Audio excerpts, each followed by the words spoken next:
Hey, what's up everyone, Ragey Golden Eagle here, having way too much fun as always. And since I know most of you don't follow my Twitter account, I'm here to tell you that in light of recent events, I've finally gone and made a Bitchute channel. I've linked it in the description box below, so if you want 100% guaranteed functional notifications of new videos, though a few minutes behind YouTube, only when YouTube wants to work anyway, then subscribe to me over on Bitchute and you'll get them via email, unless you choose to turn that off. You know what I always say, I love me some options. Now at the moment anyway, I don't plan on pulling a Dave Cullen in the future, which means I won't be intentionally making Bitchute exclusive content, but when one of my streams, for example, gets to be a little bit too much for YouTube, I'll have to take it down here and repost it up there. Which is exactly what happened with my last stream. And it wasn't even all that bad in my opinion either, but hey, this is current year after all. They'll ban you for literally anything, so don't be surprised if Bitchute ends up with a few more videos. Either way, it should be pretty obvious what brought all this on. What the tech giants just did is basically a much larger version of Gamergate with a lot more impact. Hell, back to Gamergate, back then it was viewed as a big deal that all these journalists were colluding behind the scenes and released some variant of the Gamers Are Dead article on the same day. And that was viewed as a big deal. Well, that and trading sexual favors for coverage, but yeah, let's forget about that, right? I'm sure they'd love us too. We're not gonna forget, I'm just lying.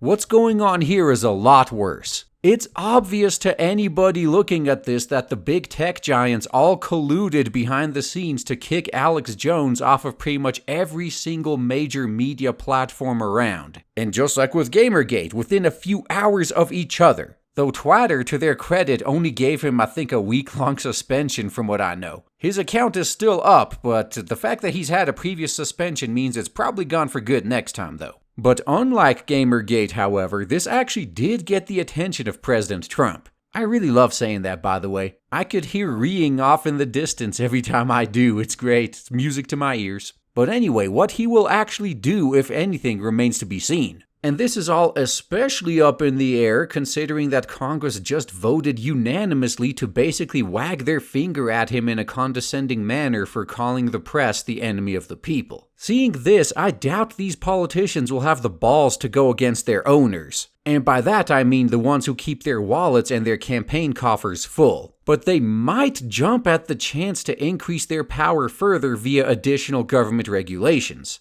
And sadly, that's what I've been seeing a lot of lately. Even from usually anti-regulation people, they've been saying that the tech giants need to be regulated by the government as public utilities. And I'm here to tell you now that we still have another option we can try first before we walk down the one-way path of giving even more power to an already bloated government. And that idea is simply stripping free harbor protections from social media companies that insist on censorship. I heard this being pitched around on an episode of the Kill Stream, and holy shit, they were dead on. It really makes sense when you think about it. The whole point of safe harbor is to not hold social media platforms accountable for what their users do on said platforms. Since, after all, they are free and open platforms where the users are bound to just post whatever they want, which means abusing the system now and again. But that's not true in current year, is it? In current year, they are not free and open anymore. So I say if they are so intent on policing and censoring content, then they are clearly proving that they are capable and willing to control the content that ends up on their services. Thus, they don't need safe harbor anymore, do they? If they are already removing everything they disagree with from their platform, isn't it safe to assume that everything that's still on their platform is something they agree with and endorse and support? They need to learn that the excuse of, oh, what our users post is not necessarily something we endorse or support only works when you're actually an open platform. If you blatantly remove stuff you disagree with, then you can't fault someone for assuming that the stuff still left is stuff you agree with. Get that through your thick skulls, please. So knowing this, it's perfectly okay to hold them legally, both in criminal and civil court, accountable for everything that happens on their platforms. If we just did this, just removed their safe harbor protections, this problem would solve itself practically overnight as they all suddenly advocate for free speech and are open again. All of this without any added government regulations. We don't need more government regulations to fix this specific problem. We simply need to remove their existing government protections. But until that happens, if it ever does, we just need to keep hunting for alternatives like Bitchute. It's not too hard to find places to host videos anymore. Well, maybe if you want to get paid the same you would be on YouTube for them, but if all you care about is getting your content out there, there's options. The problem, however, is if the shitty money trading companies like MasterCard keep throwing their weight around, things will get a lot more interesting. Not just anyone can make their own payment processor, or hell, even a domain registrar. Those things cost like what, $500,000 a year? Well, either way,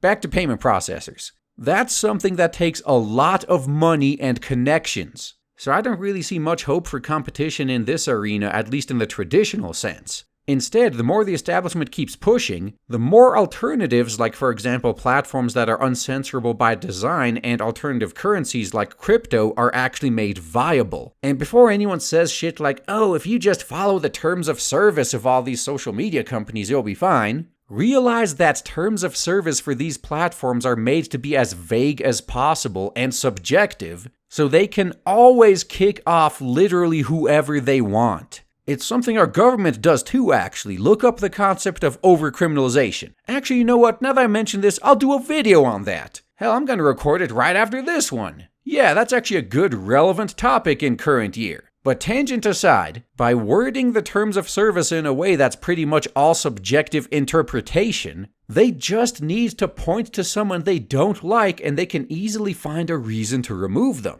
Previously, they've steered clear of doing this to bigger targets that'll cause a lot of public outrage, but the game has changed now with Alex Jones. Though we do see some pretty clear double standards now. CNN has been spreading more fake news to more people than Alex Jones, and yet they are untouched. There's a reason for this. They're not the ones guilty of wrongthink, so in their case, the ends justify the means. But all that out of the way, on a final note, before looking down your nose at someone for not following the terms of service, please at least try to look into how old the content they got a strike on is. Terms of service change all the damn time, and they always get stricter too. They never get more open. And every time the terms of service change, they seem to apply retroactively to all your old content as well. For example, if I did a video that was actually perfectly fine according to the terms of service 6 years ago, but is against the TOS now, I can and will get a strike on that video. In my opinion, there needs to be a statute of limitations on strikes here on YouTube. Once your video is, for example, over 3 months old, you can no longer get a strike on it, or you should not be able to get a strike on it anymore. Now, it could still be taken down, sure, but your channel shouldn't get a strike for it. But we all know that will never happen. These corporations want to make it easier for themselves to ban people they don't like, not harder. As it stands now though, I'm really tempted to just delete every video over, say, 6 months old on my channel and maybe if I have time re-upload them slowly somewhere else, like on Bitchute. Never know when something I said years ago, which also could have been manually reviewed and approved back then, will be worthy of striking down my channel after all. And that's all I got to say, guys. Thanks for listening.